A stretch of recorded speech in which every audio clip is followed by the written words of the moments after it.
There's a great famine in Canaan, and the sons of Jacob have gone down to Egypt for food. And they managed to get food and return, but one of them was left as a hostage to the governor, so that he may see his youngest brother Benjamin again. They do not know that the governor of Egypt is their long lost brother Joseph. So this whole situation is pretty interesting. And when they came back, they had their sacks full of grain and they had the money that they were supposed to exchange for it returned to them. So they didn't really know what was going on there. And this situation made them afraid. Genesis 43 and 1. But the hunger and destitution and starvation were very severe and extremely distressing in the land of Canaan. So the famine has not relented, even though they've gotten some grain. But I mean, you wouldn't expect it to either, right? And usually a famine is a prolonged period. It's not just a couple days of no water from the sky. Genesis 43 and 2. And when the families of Jacob's sons had eaten up the grain which the men had brought from Egypt, their fathers said to them, "Go again, buy us a little food." We know Joseph was in Egypt for many years and he had his own family and got married and whatever, but time continued on in the land of Canaan as well. So his brothers, they would have had children and family of their own as well. So there was probably a great amount of people that had to survive on this the bags of food that they brought back from Egypt, right? It might have been a lot of food that they left with, but it was not enough to survive this whole famine. Who knows how many weeks or whatever it was able to provide for them? Maybe a couple months, I don't know. But they need to go back to Egypt and get more food. Genesis 43 and 3. But Judah said to him, "The man solemnly and sternly warned us, saying, 'You shall not see my face unless your brother is with you.'" 43 and 4. "If you will send our brother with us, we will go down to Egypt and buy you food." The governor of Egypt, he wanted to see all the brothers to make sure that they weren't spies. So he wants them to bring the youngest one down with them. And he's already got the one brother as a hostage too. So this situation is kind of more complex than it needs to be. And of course, we got the whole famine thing. They're starving, they're hungry, and it's just a mean situation. Genesis 43 and 5. But if you will not send him, we will not go down. For the man said to us, "You shall not see my face unless your brother is with you." So if their father, Jacob, does not give permission to come down with Benjamin, this governor of Egypt's not even going to go talk to him, not even going to see them. So it'd just be a waste of time for them to go down there if they don't bring their brother. Genesis 43 and 6. And Israel said, "Why do you do me such wrong and suffer this evil to come upon me by telling the man that you had another brother?" Israel, Jacob, is not providing a solution here. He's just kind of sulking. It's like, well, why'd you even tell him you had another brother? Well, if you didn't tell him you had another one, he wouldn't have thought you guys were spies and everything would have been all good. Genesis 43 and 7. And they said, "The man asked us straightforward questions about ourselves and our relatives. He said, 'Is your father still alive? Have you another brother?' And we answered him accordingly. How could we know that he would say, 'Bring your brother down here'?" So they're there. They're just making small talk to the governor. He's just asking them about their situation and they didn't really think anything of it. They didn't know that this was going to be turned around and made into this event of bringing the youngest down there. It was just small, polite talk, asking them about their situation and what was going on. Just an innocent conversation. Genesis 43 and 8. And Judah said to Israel, his father, "Send the lad with me, and we will arise and go, that we may live and not die, both we and you, and also our little ones." Here we go. We got Judah here being the voice of reason, negotiating with his father. He doesn't want to die. He doesn't want his family to be wiped out. I mean, they're in this intense famine. It's hard to think straight when you're like starving and you haven't eaten in multiple days and you see your kids being all emaciated and just seeing them struggle. I mean, you can go without yourself, but to see your kids go without for a prolonged period and just not knowing a good outcome, seeing the people around them, seeing the other people of Canaan, maybe the Amorites or something, right? And they're all kind of emaciated as well. This is a generalized wide area famine. Everybody is suffering. And he's begging his father to let him go down. Take the lad with him. Take his youngest brother, that they will live. All of them, the whole family, including the kids, right? You know, not only him and his brother, his dad, his brother, and, you know, his brother's sons and daughters or whatever, the whole family, maybe the servants too, right? And the animals. Everybody needs food. And he's just begging with his father, let him take the boy down. Genesis 43:9, and I will be security for him. You shall require him of me personally. If I do not bring him back to you and put him before you, then let me bear the blame forever. Judah is begging his father. He's begging Israel, please let me take him down. I will take responsibility personally. I will take all the responsibility, all the blame. If anything happens to him, it's on me. It's my fault. I will take the blame forever. Just let him go with us. There's nothing more that Judah could offer his father than that. And if we recall in the previous chapter, Reuben was saying the same thing, that he really wanted to take Benjamin down and that he would offer the life of his two children, just if anything went wrong or whatever. So we have multiple brothers here wanting to take him down to Egypt to meet the governor. Genesis 43:10. For if we had not lingered like this, surely by now we would have returned the second time. So from the moment they returned the first time, the clock was ticking. For nothing was growing, for it was a great famine. And time kept on ticking, and the food slowly withered away. And now they're back to the same situation of running out of food. And if they would have left as soon as they returned, they would have been back by now on their second trip, right? And Israel just did not want to let his son go down to Egypt. And here we are. They got through their food troubles, and now they're coming back. They were only going away for a short amount of time. Letting one of the sons rot in prison in Egypt while they're dilly-dallying, deciding whether or not to go down. It's just a ridiculous situation. I mean, they should have came back, dropped the grain off, grabbed their younger brother, ran down, and they would have been back already. But due to the circumstance and Israel's past dealings with the loss of his beloved son, Joseph, he wasn't ready to part with Benjamin. It was, he just couldn't make that decision. And here we go. We've seen these granary bins or whatever slowly empty, and he still can't make that move to say, go ahead, take Benjamin down with you and bring us food so that we may live. Genesis 43:11, and their father Israel said to them, if it must be so, now do this. Take of the choicest products in the land in your sacks, and carry down a present for the man, a little balsam, and a little honey, aromatic spices and gum of rock rose, or ladrum, pistachio nuts and almonds. 43:12, and take double the grain money with you, and the money that was put back in the mouth of your sacks. Carry it again with you. There is a possibility that its being in your sacks was an oversight. Israel is relenting. He is instructing them to go down there again. This time they're going to bring their local specialties, the specialty items of the area, the honey, the pistachio nuts and almonds and whatever other stuff there was, and they're going to bring money. Double the money as last time, because they want to pay for the previous grain that they got for free. That maybe it was just a mistake. Maybe they put the money back in on top of the grain by mistake and they didn't take the money.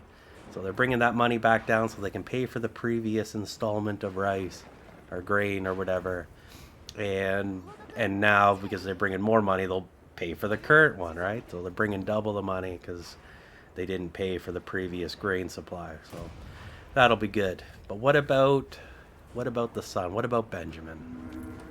Genesis 43:13. Take your brother and arise and return to the man. 43:14. May God Almighty give you mercy and favor before the man, that he may release to you your other brother and Benjamin. If I am bereaved of my sons, I am bereaved. It has taken a lot for Israel to get to this position that he is ready to send Benjamin down. If we recall before Israel was Israel, he was Jacob. And Jacob was the man that wrestled with God. And here he is wrestling to hold on to his son so that he doesn't lose him. For he has already lost one son, but he does not know yet that his son is the governor in Egypt who they are dealing with. Genesis 43:15. Then the men took the present, and they took double the grain money with them, and Benjamin, and they arose and went down to Egypt and stood before Joseph. Well, that didn't take very long this time. They obeyed their father and took everything that they needed and went down, and here we are. We're in front of Joseph again. Genesis 43:16. And when Joseph saw Benjamin with them, he said to the steward of his house, bring the men into the house, and kill an animal and make ready, for the men will dine with me at noon. So here we go. Joseph sees his younger brother, his full brother, the one that was the brother of the same mother, and that probably made him quite happy. So he called his steward over and had him prepare a meal and to bring these men in, to bring his brothers in so that he can eat and dine with them. Genesis 43:17. And the man did as Joseph ordered and brought the men into Joseph's house. 43:18. The men were afraid because they were brought to Joseph's house, and they said, we are brought in because of the money that was returned in our sacks the first time we came, so that he may find occasion to accuse us and assail us, take us for slaves, and seize our donkeys. From his brother's perspectives, this doesn't look like a nice meal or an occasion. They're worried, they're in panic, for they remember the money that was returned to them when they left Egypt. They don't know that it was put there deliberately by Joseph's men. Maybe they do, I don't know. I don't know what the occasion is or what their thought process is on how their money got there, whether it was a mistake and how that all kind of went down, if it was a mistake that they forgot to take it, or someone deliberately put it back there to kind of plant evidence, so to speak. So they don't know really what's going on there, and they're being invited into this guy's house, this governor's house, and they're afraid he's going to make slaves out of them by accusing them of the crimes that it really looks like they committed. Genesis 43:19. So they came near to the steward of Joseph's house and talked with him at the door of the house. 43:20. And said, oh sir, we came down truly the first time to buy food. So here we go. They're going over to the governor of Egypt's house. They're going to go there for a meal, and they're negotiating with the steward, who's probably at the door or whatever. He's getting the door for them so they can go in. And they're trying to justify why they have this money or whatever from the last time they were over, trying to explain the circumstance to him, to, maybe get some leniency or whatever. To try to explain the circumstance, and it's just Genesis 43:21. And when we came to the inn, we opened our sacks, and there was each man's money, full weight, returned in the mouth of his sack. Now we have brought it back again. So they've brought the money back, and they're going to give it back because it was a mistake for them to have it in the first place. And they're negotiating. They want some leniency. Genesis 43:22. And we've brought down with us money to buy food. We do not know who put our money in our sacks. 43:23. But the steward said, peace be to you, fear not. Your God and the God of your father has given you treasure in your sacks. I received your money, and he brought Simeon out to them. This is just wonderful. So the steward's explaining the circumstance that, they got the money, and the treasure that was placed in the sack was, was from God. It was God giving treasure, God of your fathers, returning the money. And then he brings out Simeon, right? Their brother, the one that they left as kind of a hostage or whatever. Here he is. He is going to be joining them. This is just a good circumstance, a good reunion, but it's going to get even better from here. Genesis 43:24, and the man brought the men into Joseph's house and gave them water, and they washed their feet and gave their donkeys provender. So they're bringing them into the house. They're bringing them into the house of Joseph, and they're getting them all cleaned up, giving them water to wash their hands and feet. Just looking after them, looking after their donkeys as well, looking after the animals. Genesis 43:25, and they made ready the present they had brought for Joseph before his coming at noon, for they heard that they were to dine there. So this must have been all those pistachios and nuts and all that stuff. They must have brought all that stuff out now from the honey. Genesis 23:26, and when Joseph came home, they brought into the house to him the present which they had with them, and bowed themselves to him to the ground. So they are bowing themselves to the ground for mercy. I guess it would actually be grace. But anyway, they were bowing themselves to the ground, looking for forgiveness for the money that they've taken before, even though the steward told them to kind of not worry about that or whatever, that it was deliberate.